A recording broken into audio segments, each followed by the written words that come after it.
Yo, yo, yo, yo, yo. Oh, yo, yo, yo, yo. Hey, hey, hey, yo. Oh, yo, yo, yo, yo. Oh, yo, yo, yo, yo. Oh, yo, yo, yo, yo. Yeah. May isang taong kilala sa bayan. Malaki ang bahay, maraming kayamanan. Laging may bantay sa kanyang pintuan. Ngunit kulang ang ngiti at tunay na samahan. Akala niya noon pera ang sukatan ng halaga ng tao sa kanyang paligidan. Mahirap man o mayaman, may kanya-kanyang laban. Ngunit hindi niya iyon lubos na nunawan. Hanggang sa dumating ang araw ng pagsubok. Mga bagay sa buhay ay hindi niya natakbo. Doon niya nakita ang tunay na kahulugan ng paggalang at pagmamalasakita. Respeto ang yaman na hindi nananakaw. Mas mahalaga kaysa gintong kumikinang. Kapag galang ang laman ng puso't isipan, kahit simpleng buhay ay nagiging makulay. Respeto ang yaman, dalhin saan man. Ito ang puhunan ng mabuting samahan. Hindi nasusukat sa pera o katanyagan, kundi sa pagtrato mo sa iyong kapwa-tao.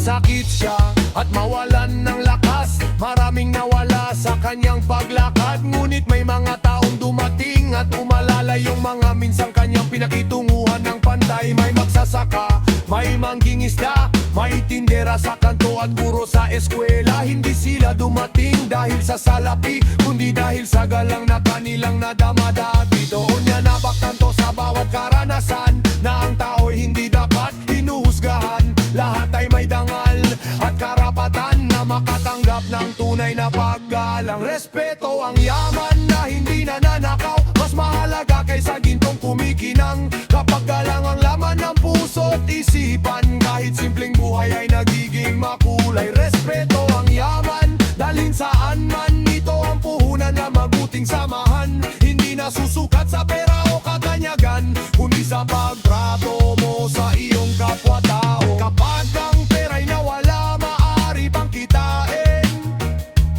Ngunit ang tiwala'y mahirap nang bawiin.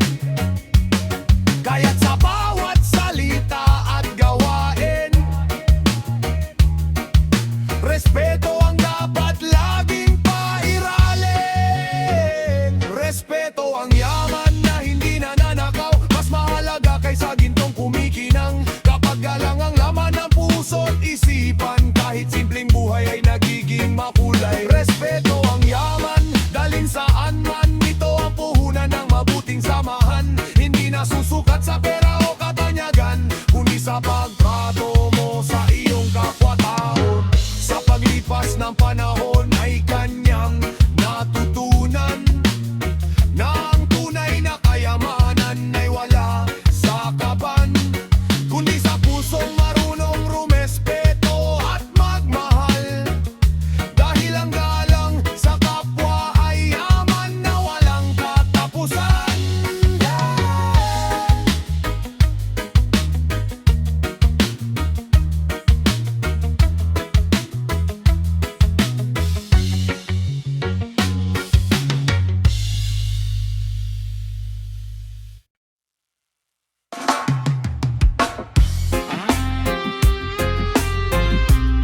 Oh, yo, yo, yo, yo, yo, yo. Yo, yo, yo, yo, yo, yo.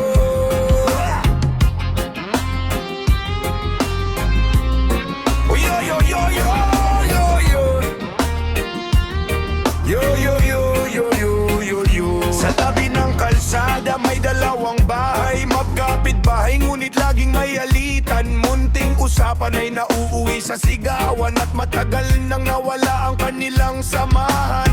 Tuwing umaga'y hindi nagbabatian. Parang may pader sa kanilang pagitan. Kanya-kanyang buhay, kanya-kanyang landas. Hanggang sa dumating ang unos na malakas. Umulan ng malakas, umapaw ang ilog. Takot at pangamba ang bumalot sa paligid. Sa oras ng kagipitan, sino ang sasagip? Doon masusubok ang puso ng pag-ibig. Isang kamay na tumulong, isang pusong nagkabot, nagpagaan ng pasanin sa gitna ng unos.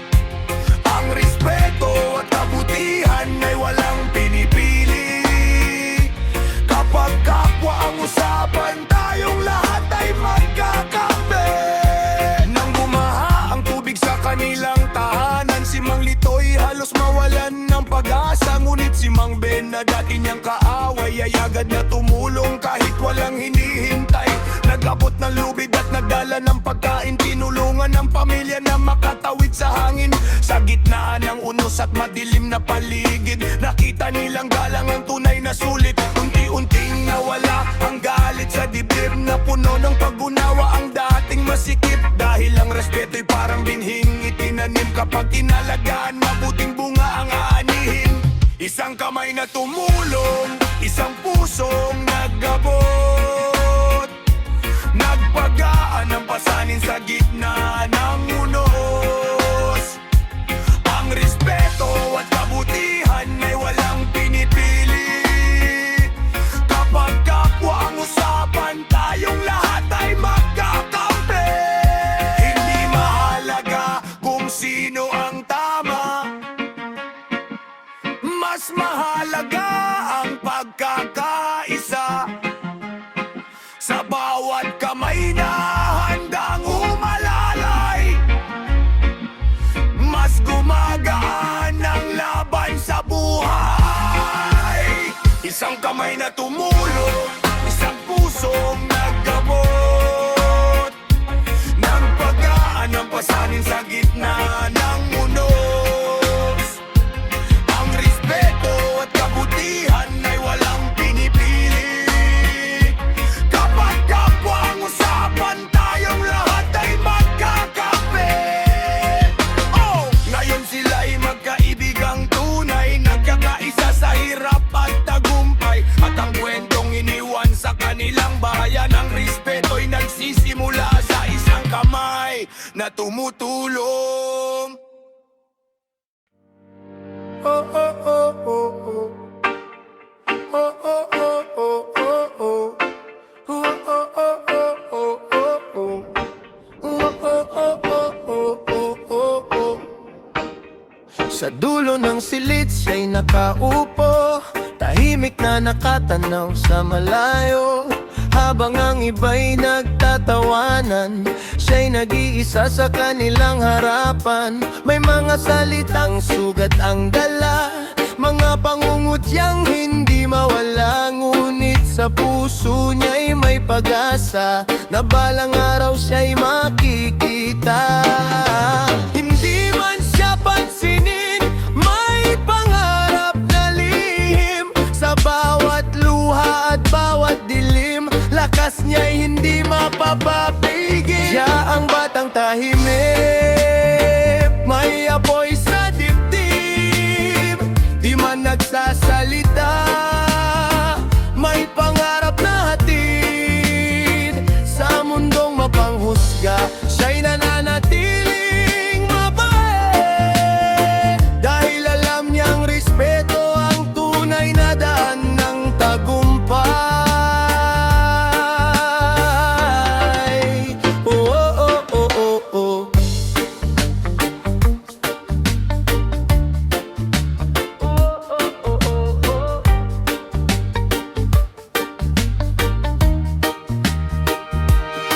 Isang araw may bagong dumating, batang ligaw at walang kapilging. Habang lahat ay lumalayo, siya lamang ang lumapit dito. Inabot niya ang kanyang kamay at sinabing, kaibigan, sabay tayo sa buhay.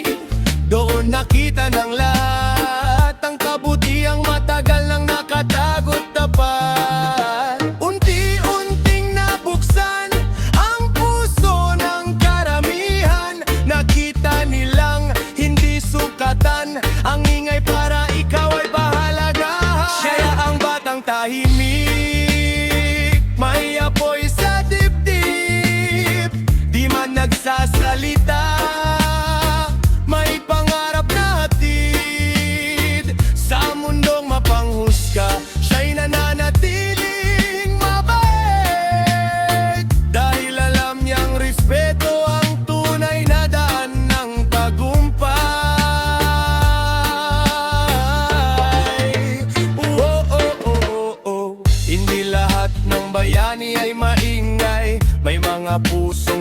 tahimik ngunit tunay. Sa bawat galang na kanyang ibinigay, pagmamahal din ang kanyang natanggap sa habang buhay. Siya ang batang tahimik, may apoy sa dibdib, di man nagsasalita, may pangarap na hatid. Sa mundong mapanghusga, siya'y nananatiling babae, dahil alam niyang respeto ang tunay na daan ng tagumpay.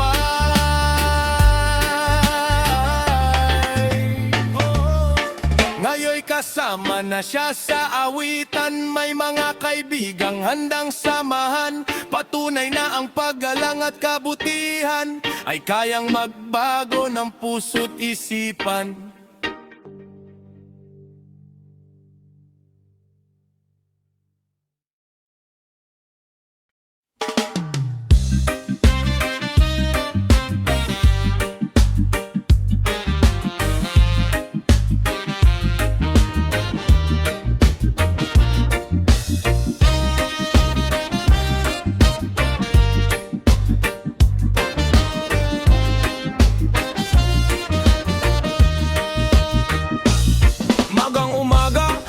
Kay bilis ng takbo, sa gitna ng kalsada ako'y nakaupo. Punong-puno ang jeep ng mga pasahero, bawat isa'y may kwento, may kanya-kanyang mundo. May estudyanteng nagmamadali sa paaralan, may manggagawang pagod na sa hanap buhay, may nang may kargang munting sanggol at mantandang tahimik na nakahawak sa bakal. Ang huminto ang jeep sa kabilang kanto, may matandang babae na sumakay ng dahan-dahan. Wala nang bakante maupuan at tila wala ring gustong magbigay ng daan. Sa loob ng jeep natutunan ko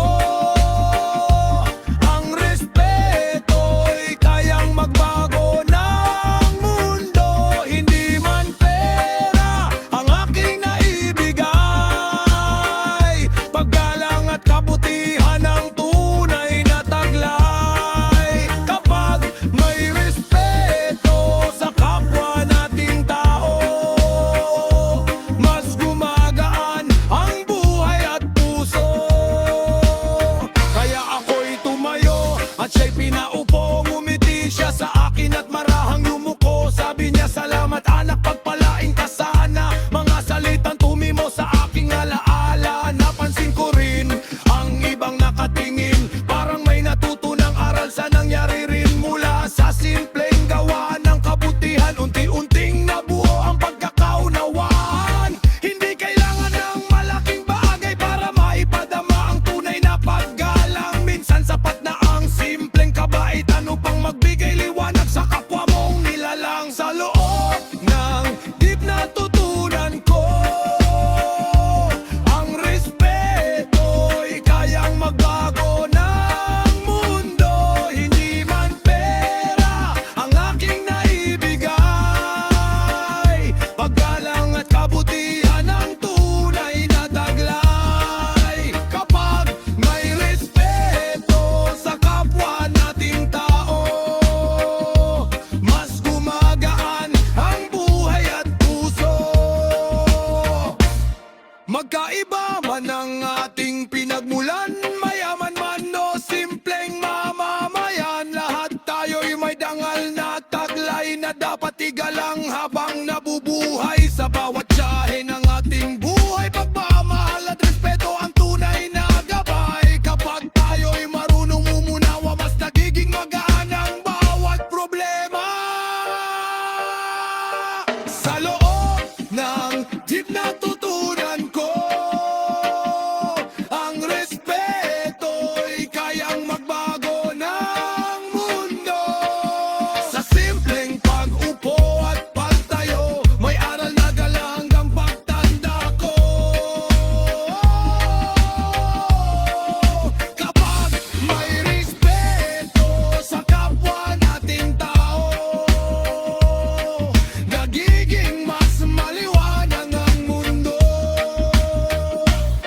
At sa bawat pag-ikot ng gulong sa daan, naaalala ko ang simpleng kabutihan na sa loob ng isang lumang jeep natagpuan ko ang tunay na kahulugan ng paggalang pichidang.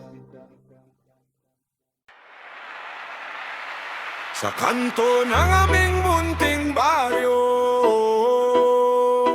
may tindahang luma na gawa sa kayoy. Isang matandang lalaki ang naroon, tahimik na nakaupo habang tanaw ang panahon. Araw-araw siyang maagang gumigising,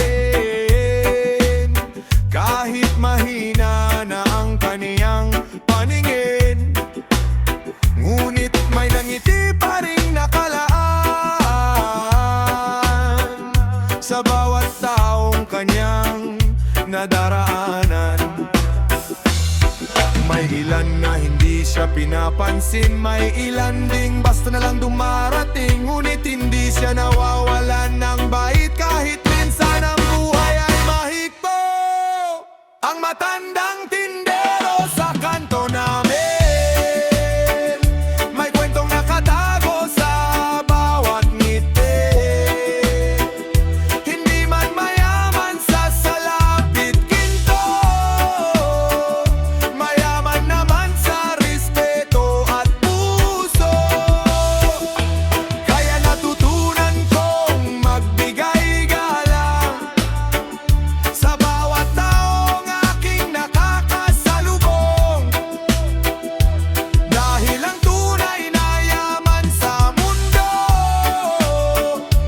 ay pagrespeto sa kapwa mong tao. Isang araw ako'y kanyang tinawag habang bumibili ng candy sa kanyang harap. Sabi niya, anak, tandaan mo sana, ang mabuting asal ay hindi nawawala. Kapag may respeto ka sa kapwa mo, babalik din ito balang araw sa iyo. Hindi sukatan ng edad o katayuan, lahat ay may dandan na dapat igalang. Mula noon ay aking naunawan ang aral na kanyang iniwan, na ang kabutihan ay simpleng gawin sa salita, gawa at damdamin. Ang matandang tindero sa kanto namin, may kwentong nakatago sa bawat ngiti. Hindi man mayaman sa salapit ginto, mayaman naman sa respeto at puso. Kaya natutunan kong magbigay galang sa bawat taong aking nakakasalubong. Dahil ang tunay na yaman sa mundo ay pagrespeto sa kapwa mong tao. Lumipas ang maraming taon, nagbago ang daan at panahon. Ngunit ang kanyang mga salita nananatili pa rin sa aking alaala. Kapag may nakikita akong nangangailangan, inaabot ko ang simpleng kabutihan. Sapagkat minsan may isang matanda na nagturo ng paggalang at pag-asa. Ang matandang